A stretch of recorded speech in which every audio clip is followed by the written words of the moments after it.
Hey folks, welcome to the Otherppl show. I'm Brad Listi here in Los Angeles, California. It's nice to be with you. Thank you for tuning in. Hope you're doing okay. Today is Friday, so it's time for a flashback episode. I'm going to dig into the Otherppl archives and share an outtake from an episode out of the past. Today's flashback features an outtake from episode 666, my conversation with author Stephen Graham Jones. It first aired on August 16th, 2020. Stephen Graham Jones is the best-selling author of The Only Good Indians and My Heart is a Chainsaw, among other books. He has been the recipient of several literary awards, including the Ray Bradbury Award from the Los Angeles Times, the Bram Stoker Award, the Shirley Jackson Award, just to name a few. Stephen Graham Jones is a professor of English at the University of Colorado in Boulder. You'll hear an outtake from episode 666 momentarily. Don't forget to subscribe to the Otherppl show wherever you listen. You can also subscribe on YouTube. Follow the show on social media, TikTok, Instagram, Twitter, and Blue Sky. I would love it if you signed up for my weekly email newsletter. You can do that over at bradlisti.substack.com. It is free. I would love it even more if you joined the Otherppl Patreon community over at patreon.com/otherpplpod. Help keep this show going into the future.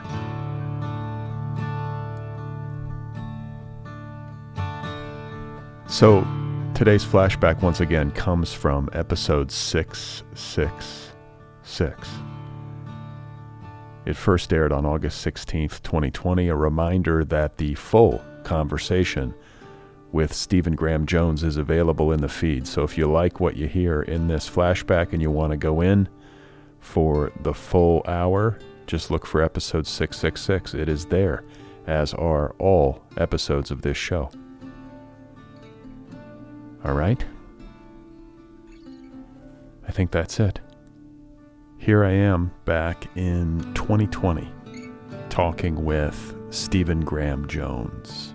I read my first Stephen King. That was Tommyknocker. Stayed up all night reading it. Terrified me to no end. I still love that novel. Dove into the rest of Stephen King. Discovered Dean Koontz, Clive Barker, everybody else, in the 80s and early 90s. Just kept going. And then I think my third novel, Demon Theory, is horror. And, my first novel, it's not listed as horror, but it's got giant coyotes eating people and all kinds of weird stuff going on. So horror is just in my veins. I'm hardwired for horror, I feel like. But why? Do you know why? Why me specifically?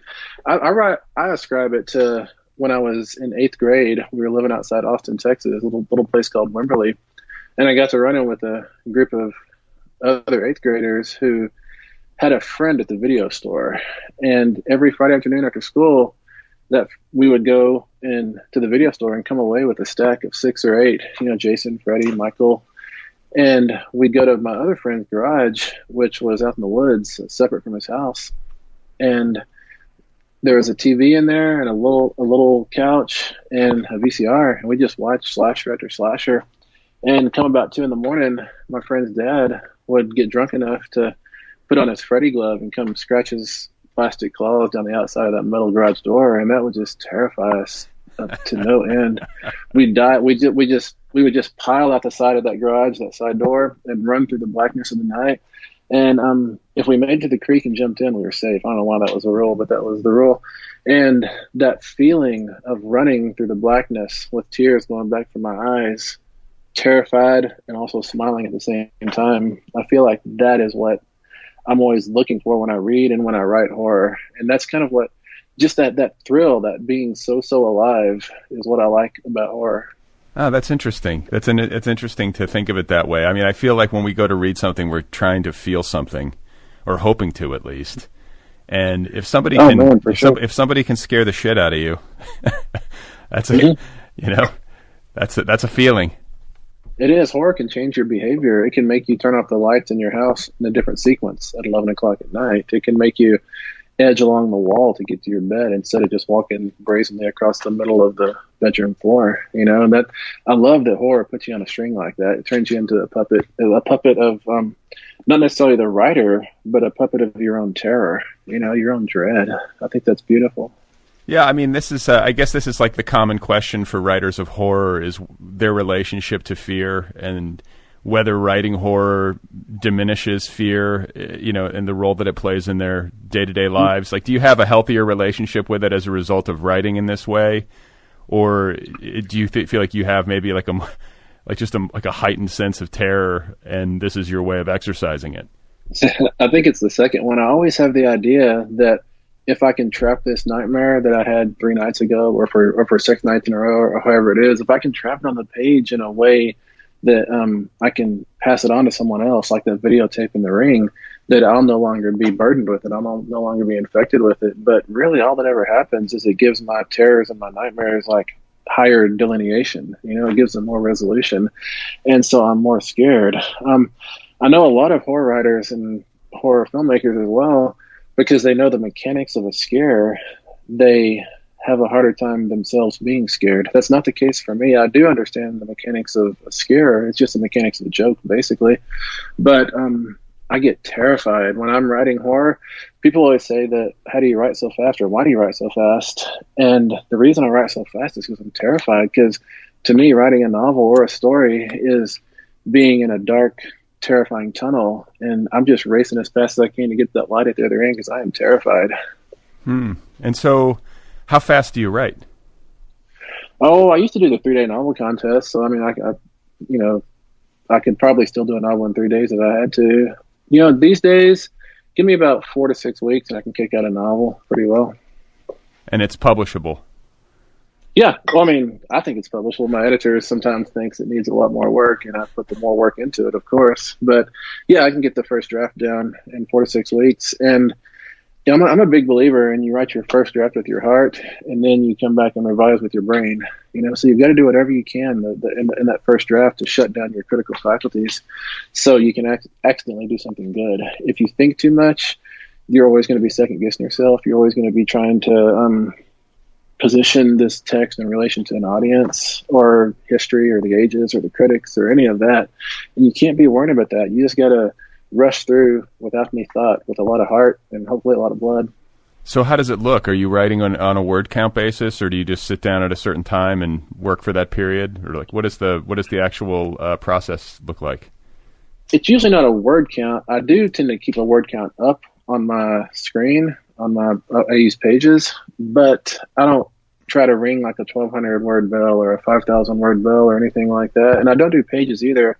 I try to move more in story units, and that'll often take the shape of a chapter or a scene in a chapter if it's a long chapter. And once I get to the end of that, and then I feel like I've earned, like, my carrot is that section break or that chapter break, and I can go outside and work on my truck or go play hacky sack or do whatever. I can do other stuff. It's not that it's not that writing is not what I want to be doing. To me, writing is playing with dragons. It's the best thing ever. But you have to do things with your body, with your hands. You can't just do the mind all the time, or I think you get lost in your own mind. Yeah, no, I think there has to be some kind of counterpoint. Like, I like to hike. I feel like that's part of writing for me. I know a lot of writers. Yeah. I know a lot of writers who, I ride my bike a lot too, or there are writers who like to run. But I don't understand the writers that mystify me are the ones who like literally just sit at home and just read and write. That's all they do. And yeah, that Emily Dickinson lifestyle of, shutting yourself in your attic and just writing and wishing evil on people or whatever it is you do when you're in the attic. I can't imagine that either. I mean, in this shutdown times, we all kind of are in some version of an attic, of course, with our word processors. But like, I ride my bike as well. I spend at least 2 hours every day banging up and down the trails. If I'm not out there, then I go crazy. I get too jittery to be able to write anymore if I don't go burn some energy. So I want to ask you, you said something earlier that I feel like listeners at home might be wondering about, which is the mechanics of a scare and the similarity they have to the mechanics of a joke. Like, what are the mechanics of a scare? Is it really something you can boil down into some fundamentals? It's about lulls, I think. It's about, first you establish what's normal, and then you give the reader the intimation that there's something in the darkness. You give them a rustle out there in the leaves or whatever, but you don't deliver that immediately. You have the character who is, victim to that scare be like Ripley on Alien and on the Nostromo when she's looking for the xenomorph. She's going through all these tunnels of pipes and everything, and she rounds a corner and that's not the alien. She rounds a corner and that's not the alien. So the tension ratchets up higher and higher, and somewhere along there you usually release that tension with a bit of humor, with a cat jumping out or something ridiculous like that, and that allows the tension to reset, and then it's like you got your foot on a pump. You pump it back up slowly with each step, with each look into the darkness, and then you deliver something. I think the mechanics of a scare is that, or maybe this is the ingredients. Maybe I should say ingredients. I think it's 85% dread with a spike of terror at the end. Like, dread is sitting on your couch, staring at your front door, waiting for someone to knock, waiting for something to knock. Terror is opening the door and seeing who just knocked. And as a fiction writer, you have to put your reader on that couch staring at the door for the majority of the time. What about pacing? I feel like you're talking a bit about this as you speak about sequencing and the build, but in literary fiction, I was just having a conversation not too long ago on this show with a writer, and we were talking about writing about personal pain and how you're supposed to slow down where it hurts, which is a little bit counterintuitive. It's hard writing, but it's good for the reader. A lot of times I think the impulse is to rush through the painful parts. When it comes to delivering like a really authentic, like visceral scare on the page, does the principle apply? Like, is slowing down when things get really intense the way to go? I think it is. I think of it less as slowing down and more about dilating the moment. The same way, like, I read about an experiment they did in a lab where they showed people flashcards on a video screen, and they had them write down which of them they could remember in what sequence, and then they put them on the edge of like a ball pit or something, or a foam pit, and as they were falling back into the foam pit, they showed them a different series of flashcards on the video screen, and then afterwards had them write down what they remembered, and they remembered so much better as they were falling than as they were just sitting in a chair. And it's because in these times of intensity, our mind clicks up and goes faster and faster. And I think it's trying to take like snapshots of every slice of an instant. And so in horror, there's a lot of intense moments like that. And so I think we have to slow down for those moments and process the moral revulsion, the visceral revulsion, process the sensory input. We have to do all that and not do it like 1, 2, 3, 1, 2, 3, 1, 2, 3. They have to be textured together in like this big ball of yuck that you throw at the reader's face. What about living in these times? I mean, again, this I think is probably a question that is commonly posed to writers of horror, nowadays. But we're kind of living through a nightmare. I think we're living through a nightmare with the pandemic and with all that it entails, and I think we're living through a nightmare with this presidency. That's just my opinion, but I think it's widely shared. There's a lot of stuff that's actually happening in the world that would qualify, especially in years past, as the stuff of horror fiction, and now it's our reality. Like, how does that change your relationship to the work that you do? Like, how do you process this as somebody who lives in this kind of imaginary realm on a day-to-day? My imaginary realm I live in on the page has always been a retreat from the real world. Like, on the page for 25 pages at a time or for 400 pages at a time, I can engage a world that makes sense, a world that where you pull this, that happens, or a world where this misdeed occurs and it's punished, 3 months later or 10 years later or whatever it is. On the page, the world makes sense. The real world to me has never made any sense. I can go to Kentucky Fried Chicken and order, crispy chicken, and they give me grilled chicken, and I cannot imagine the chain of events that led to me getting grilled chicken when I wanted crispy chicken. And on the page, I can explain it, and I can't explain the real world. The real world doesn't make sense to me. And so the way that this, nightmare we're living through has affected me, I think, is that I'm just like burrowing deeper into my imaginary safe place, I guess. I mean, I'm not saying that's a noble thing. I should be out trying to change the world, but being an artist, all I've got's my art, or that's what I feel like I've only got anyways. So I write books, I write stories, and I do try to push back against the world. I don't know if I necessarily offer a corrective or any kind of prescription or anything, but I do try to call out the things that I see are wrong anyways. How many books have you written in quarantine? Like 6 books now? What? Man, since quarantine, I don't know. It's March. Since March. This would be since March. Yeah. I don't think I've written any. I've been doing revisions and scripts since March mostly. And, versions and versions and layers of scripts because, studios and executives always want redos. But, you're a screenwriter as well? I'm starting to mess with that, yes. Oh. And it's fun, and I'm doing comic books too, and I just had to do a big revision on a comic book I've got coming out, and it's weird. I hadn't thought about that. I think the year before, I wrote 3 novels last year, maybe 4, and this year, no, I'm lying. I started a novel in December, and then I finished it in February. So right before the pandemic started, I finished a novel, so I kind of wrote one this year, I guess. So how much caffeine do you drink? Any? Oh, this might. Yeah, I drink a lot. I don't drink coffee. I can't even. I found the worst thing about being a writer, for me, anyways, is that people always want to interview me at coffee shops, and I have these like swimmy-headed interview experiences because the smell of coffee just repulses me. I always try to sit outside if I can at a coffee shop, and I will drink tea, and I love caffeine drinks. And I have caffeine pills, and I have caffeine gum. I love caffeine.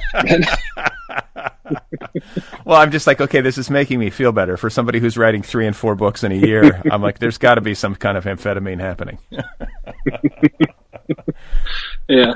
It used to be candy and vanilla Coke, but I finally decided that's not really a healthy way to live, So I have the idea that like pure caffeine is healthier, and I'm sure like I'll be like Philip K. Dick and start seeing the pink lights at some point here. I think Philip K. Dick was doing more than caffeine.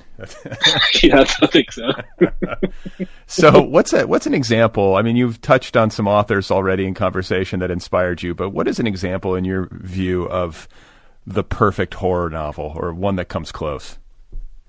I think the most perfect horror novel I've read lately is going to be Gemma Files's experimental film. She's out of Canada. I think Cheesing put this out maybe 3-4 years ago, something like that. And that novel is about some filmmakers who, as we all move into like a more digital rather than an analog age or space, they discover that there's terrifying possibilities in old film anyways, and that novel just terrifies me. I bet I've read that novel 5 or 6 times now, and just as far as structuring and pacing and everything and stakes, that novel just does it all to me. I love that novel. I love teaching that novel too. I've never taught it and had students not fall in love with it. As for like going back further, I think The Shining might be one of the most perfect horror novels, because at the end of it, it does that necessary thing that so many books, movies, stories don't do, where what's his name? Jack or no, Dick. What's his Halloran? Dick Halloran. Right. He at the end has a moment of hesitation where he can walk around the edge of the shed and be kind of a minion of the presence in The Shining and dispatch Danny Torres, and I love that after the horror is over, it's not really over. I mean, I know we all expect in a slasher, you knock Jason down, the credits roll, and you expect after the credits for his eye to open behind the mask or a finger to move or something. That's like built into the horror genre for sure. But I think Stephen King with Dick Halloran having that moment of indecision at the end of The Shining is one of the strongest examples of that. All right, there we have it. That is today's flashback.